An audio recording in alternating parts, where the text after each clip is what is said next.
መኖረው ዱባይ ነው እና ባለትዳር ነኝ። ባሌን አምጥቼዋለሁ እዚህ እና እሱ ከተለያዩ ሴቶች ጋር ያወራል እና ሲያወራ ደግሞ ምስት የለኝም ብሎ ነው የሚያወራቸው። ለሁለት ሴቶች ምስት የለኝም ብሎ ያወራበት መረጃ አለኝ። ግን ብዙ ጊዜ ምስት የለኝም ብሎ ያወራል ተብያለሁ እና አንድ ያገባ ወንድ የኒካህ ምስት ያለችው ምስት የለኝም ካለ ኒካው ይወርዳል ሲባል ሰምቻለሁ። ይህን ያብራሩልኝ ጀዛኩሙላህ የሚል ጥያቄ ነው። ጥያቄው ላይ እንደተባለው ሚስቱ ወደ ሌላ ሀገር ወስዳው ከራሷ አስጠግታው አቅርባው ስታበቃ ሚስት የለኝም ብሎ የሚያወራ ወንድ አይደለም፣ ባል አይደለም። እንደሚባለው ወንድ አሰዳቢ ነው፣ ግማሽ ወንድ ነው፣ የጾታ ብቻ ወንድ ነው። እውነተኛ ወንድ ለትዳር ብቁ የሆነ ኃላፊነት የሚሰማው ሚስቱን ሰው ሀገር ላይ ከመንከራተት ሰርቶ ታድጎ በሀገሯ በክብር እንድትኖር ያደርጋል።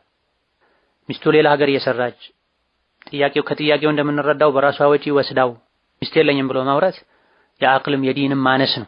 የወንድነትን ትርጉም አለመረዳትም ጭምር። ባለንበት ጊዜ እንዲህ አይነቱ ነገር በብዛት ይሰማል። ብዙ ወንዶችም በተደጋጋሚ ከሚጠይቋቸው ጥያቄዎች መሃል አንዱ ይሄ ነው። ከሴቶች ጋር ያወራሁኝ ተሳስቼ ሚስት የለኝም አልኳት የሚሉ አሉ። ይሄ ምን ተሳስቼ የሚባል ነገር አለው? ቀድሞ ብዙ አጥር ሰባብሮ የሸይጣን መንገድ ውስጥ ከገቡ በኋላ የተፈጸመ ስህተት ነው፣ ክህደት ነው። ኒካህ ያለው ወንድ የኒካህን ክብር መጠበቅ አለበት። ኒካህን መጫወቻ ማድረግ የለበትም። መቃቃ አይደለም። ሚስት ያለው ሚስት የለኝም ማለት ከባድ ውሸት ነው። ማግባት ፈልጎ ከሆነ ሚስት አለኝ ግን ሌላ ሚስት ማግባት ፈልጋለሁ፣ አቅሙ አለኝ፣ በፍትህ አስተዳደራለሁ ካለ እውነት ወንድ ከሆነ በዚህ ቋንቋ በዚህ መልኩ መናገር አለበት። ድብብቆሽ መጫወት የለበትም። ይሄም ቢል አንድ ወንድ ሚስት ያለው ሚስት የለኝም ቢል ኒካሁ ይወርዳል ወይ? አዎ ይወርዳል ያሉ ሊቃውንት አሉ። ኒካህ መጫወቻ ስላይደለ ቀልዱም ቁም ነገሩም አንድ ነው ስለተባለ። ነገር ግን ብዙዎቹ የፍቅህ ሊቃውንት በውሸት ወንጀል አላህ ዘንድ ይጠየቃል እንጂ መፍታትን ፈልጎ አለህ ወይ ስትለው ያችን ምስቴን ፈታታለሁ ካሁን በኋላ የለኝም ያችን ምስቴን ፈትቻታለሁ ካሁን በኋላ ከሷ ጋር አልኖርም ስለዚህ የለኝም ልበላት ብሎ ውሳኔ ሆኖ ከውስጥ ወስኖ ከሆነ የለኝም ያለው ይሄኔ ፍቺ ይሆናል። ያለው መደበቅ መዋሸት ፈልጎ ከሆነ በውሸት ወንጀል ነው አላህ ዘንድ የሚጠየቀው።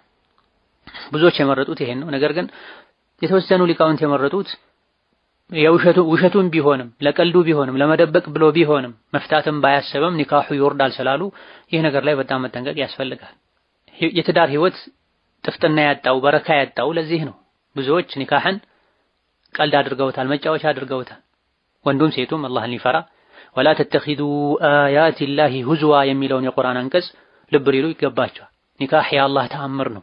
ወሚን አያቲሂ አን ኸለቀ ለኩም ሚን አንፉሲኩም አዝዋጃ ከአላህ ትልልቅ ተአምሮች አንዱ ሰማይ፣ ምድር፣ ፀሐይ፣ ጨረቃ የአላህ ተአምር እንደሆነ ሁሉ ኒካህ የሚባለው የተከበረ የጋብቻ ውል የአላህ ተአምር ነው። የአላህን ተአምር መጫወቻ ማድረግ ኒካህ ያለው ሚስት ያለው አንድ ሰው ሚስት የለኝም ማለት አላህ ያከበደውን ነገር ማቅለል ነው የሚሆነውና አኺራችን እንዳይበላሽ የዱንያ ህይወታችንም እንዳይበላሽ ዋጋ ቢስ እንዳይሆን አላህን ልንፈራ ሸሪዓን ልናከብር ልንተወበት ይገባናል።